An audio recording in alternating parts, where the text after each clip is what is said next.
سلامونه قدرمنو افغانانو خویندو او ورونو، خدای دې وکړي جوړ اوسئ. زما دغه ویډیو پیغام هغه افغانانو ته دی چې نوي راغلي دي اروپا ته یا امریکې ته یا کاناډا ته.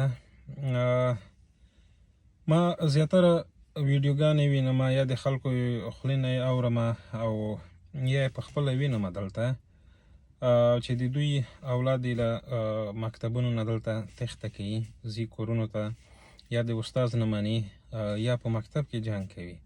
همدغه رقم ته مشران یې هغوی یا د کار په ځای کې جنګ کوي یا په نورو سرکو په سر یا په نورو ځایو کې یو بل سره جګړې کوي یا د نورو سره جګړې کوي.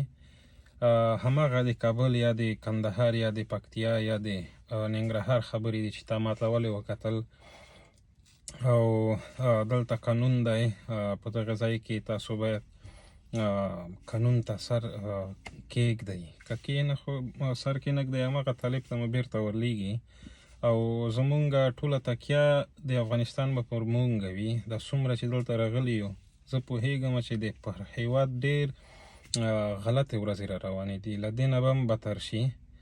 نو کوشش وکړئ چې اوله ژبه زده کړئ او ځان د ژبې نه وروسته په هر هېواد کې دوی پروګرامونه لري چې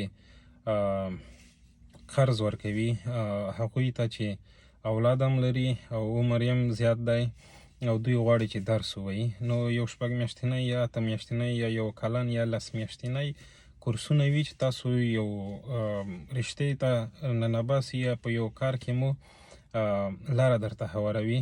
نو هماغه شروع کړئ او ځان تر یو ځایه پورې ورسوئ. دلته که موږ وګورو هندوانو، پاکستانیانو، د نړۍ نوره ټول وګړي هغوی همدلته راځي، یو وخت کار کوي بل وخت یې ورسره درس وایي، ځان هم یو ځای ته رسوي او هغه خپل شپه ورځ هم تېروي.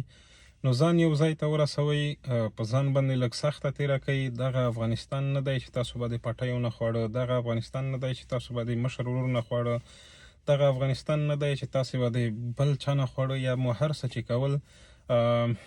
دغه نوي ځای ته راغلی یئ، په دغه په قانون به ورسره ځئ او جګړې او دغه کارونه تاسې بیا ولې راتلی چې دلته هم جګړې کوئ. دلته خو که جګړه وکړئ او چا زنګ درپسې ووهي چې په پلانکي ځای کې دغو کسانو جګړه کړې، پولیس مو ونیسي، سبا ته مو بیرته هماغه وطن ته لیږي کوم ځای نه چې راغلي یئ.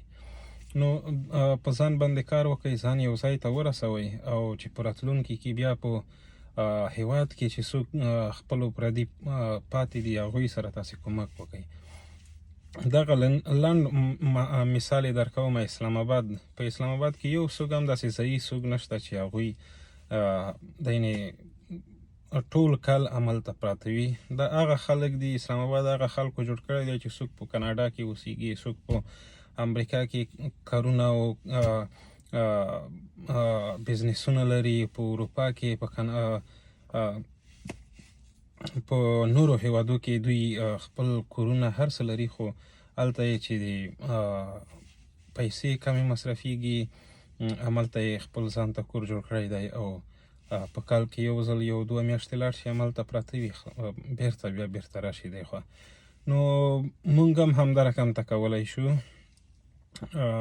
هېڅ سخته نه ده، په ځان لږ کې سخته، لږ خواري تېره کوي، 1 کال 2 کال 3 کاله چې په ځان باندې خواري تېره کوي، نوره به بیخي ارامه یئ، هم به مو اولاد ارام یي، هم به خپل ارام یئ. نو لومړی تاسې په ځان باندې کار وکئ، خپل ژبه دلته زده کئ، ځان ته یو سم منظم کار برابر کئ او په خپل اولادونو باندې ښه زیات وخت اولادونو ته ورکئ. دغه ځای دغه ټولنه داسې یوه ټولنه ده، هغه په کلي کې به خلکو ویل وایي خارج ته مه ځئ چې اولاد مو خرابېږي.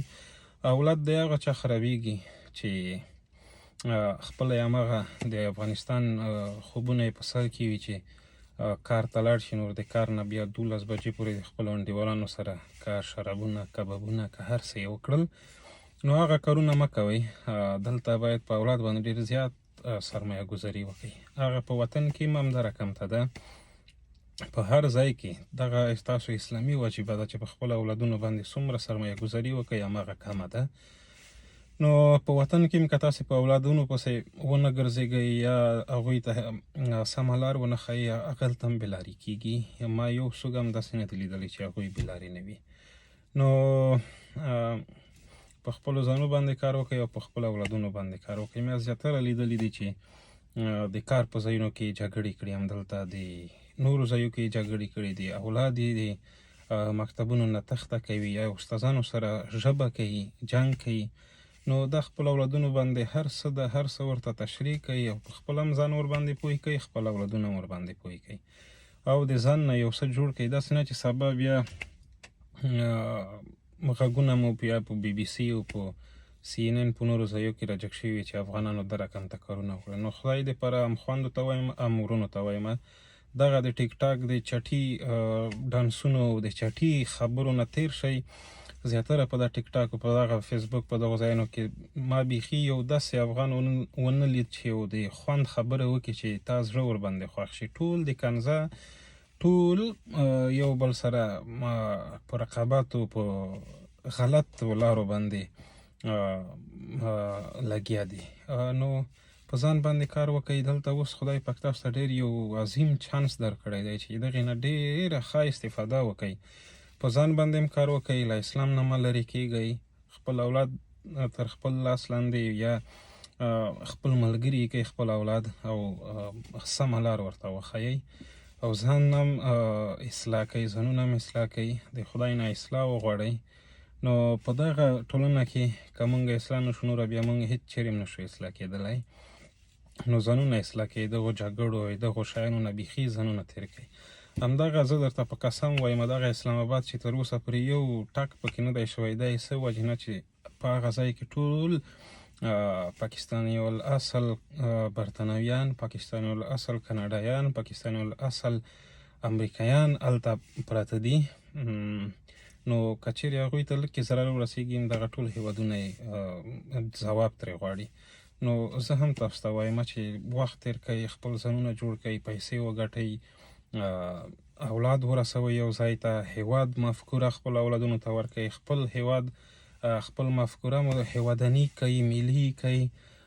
دلته هغه کارونه مه کوئ چې تعصب و، تاجک و، ازبک و، هزاره و، څه له هغو شیانو هر څه نه تېر شئ. دلته د تاجک که چیرې ته پاسپورټ وګورې یا ګرین کارډ یې وګورې یا پرمننټ ریزیډنټ کارډ یې وګورې، په ټولو کې به افغان و افغان ټولو ته به یو شی لیکلی وي. نو په ځان باندې کار وکئ او همدغه رقم ته به په کابل کې د کابل نوی ښار چې جوړېږي په همغه کې به ټول موږ تاسې یو او ښه ارامه به یو، ښه صحیح به یو. نو تاسې په ځان باندې کار وکئ، وطن به هم نه هېروو، خپل کلتور به هم نه هېروو، اسلام به هم نه هېروو، خو په هر ځای کې به خپل ښه نوم پرېږدو. نړیوال یو مثال به درکړم چې نړیوال د فوټبال نړیوال مسابقو کې د جاپان څومره ښه یو نوم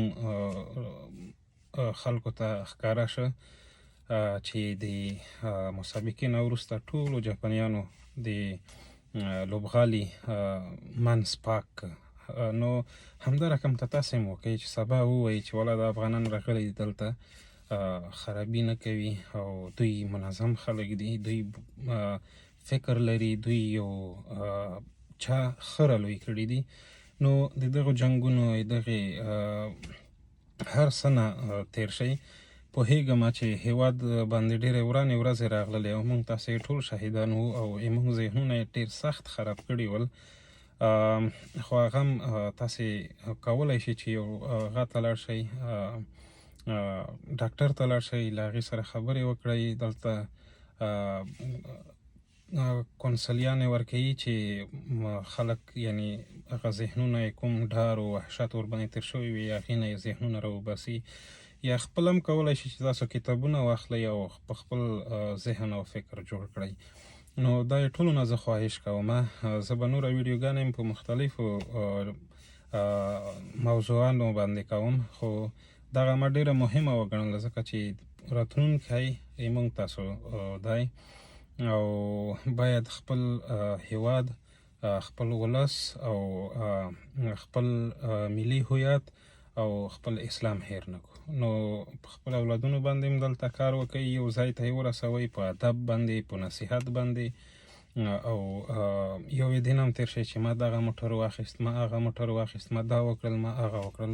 هلته خلک مړه کېږي او ته دلته ورته ببولالې غږوې. نو دغه کارونه هم مه کوئ.